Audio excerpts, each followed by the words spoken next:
1990க்கு முன்பு நம் வாழ்க்கை எப்படி இருந்தது?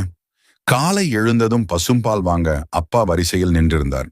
வாங்கி வந்த தண்ணீர் கலக்காத பாலில் அம்மா டீ போட்டு கொண்டு வந்தார்.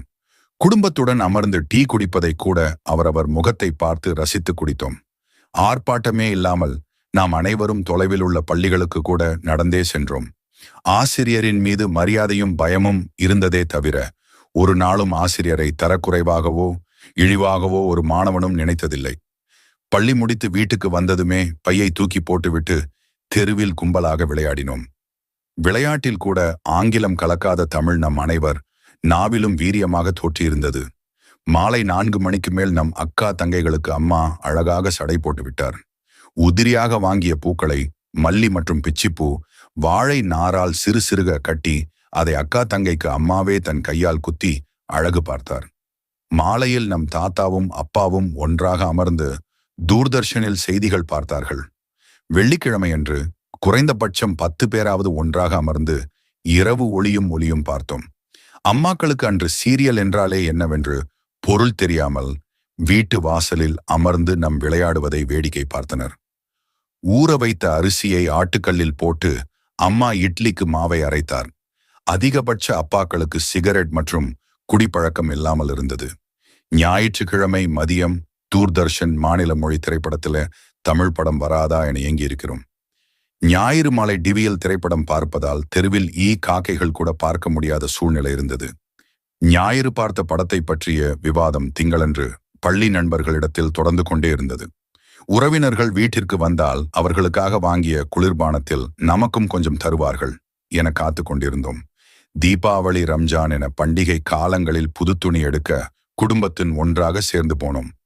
அம்மா அப்பா வாங்கி கொடுத்த துணியை மட்டுமே அணிந்து அழகு பார்த்தோம். ஒரு தெருவிற்கு 2 பேர் காதலிப்பதே அபூர்வமாக இருந்தது. அன்றைய காதலர்கள் காதலில் தோற்றால் தற்கொலை செய்து கொண்டனர். பண்டிகை காலம் வந்தால் வாழ்த்து அட்டை, கிரிட்டிங் கார்டு வாங்க கடைகளில் அலைமோதினோம். 10வது மற்றும் 12வது ரிசல்ட் பார்க்க தினத்தந்தி வாசலில் தவம் கிடந்தோம். யாராவது செல்போன் சாதாரண 1010 வைத்திருந்தால் அதை ஆச்சரியமாக வாங்கி தொட்டு பார்த்தோம். நம் அக்காவும் தங்கையும் குதிரைவால் சடை போட்டு வீதிகளில் வலம் வந்தனர். பணக்கார வீட்டு இளம் பெண்கள் BSASLR சைக்கிள் வைத்திருந்தார்கள்.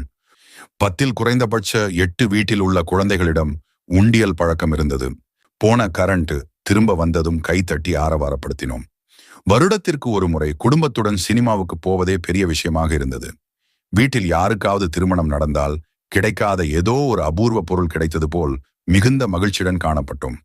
ஊருக்கே ஒருவரோ இருவரோ தான் வெளிநாட்டில் வேலை பார்ப்பவராக இருந்தார். 10ல் 8 கன்னி பெண்களின் தார்மீக ஆடை தாவணியாக இருந்தது. 10ல் 8 ஆண்களிடத்தில் வேஷ்டி கட்டும் பழக்கம் இருந்தது. பள்ளி விடுமுறை காலத்தை வெளியூரில் உள்ள தாத்தா, மாமா, சித்தப்பா, பெரியப்பா வீட்டிற்கு சென்று விழா போல கொண்டாடினோம். கிணற்றில் குளிக்கும் பழக்கம் இருந்தது. பலருக்கு நீச்சல் தெரிந்திருந்தது. அடிக்கடி காய்ச்சல், தலைவலி வந்தது கிடையாது. பல சரக்கு கடைகளுக்கு போகும்போது மஞ்சள் பைகளையே உபயோகித்தோம். தரையில்தான் அதிகபட்சம் உறங்கினோம். பாயை தவிர வேறொன்றை கண்டதில்லை. 12 மணி நேரம் உழைத்தாலும் உடலில் வியர்வை நாற்றம் வந்தது கிடையாது.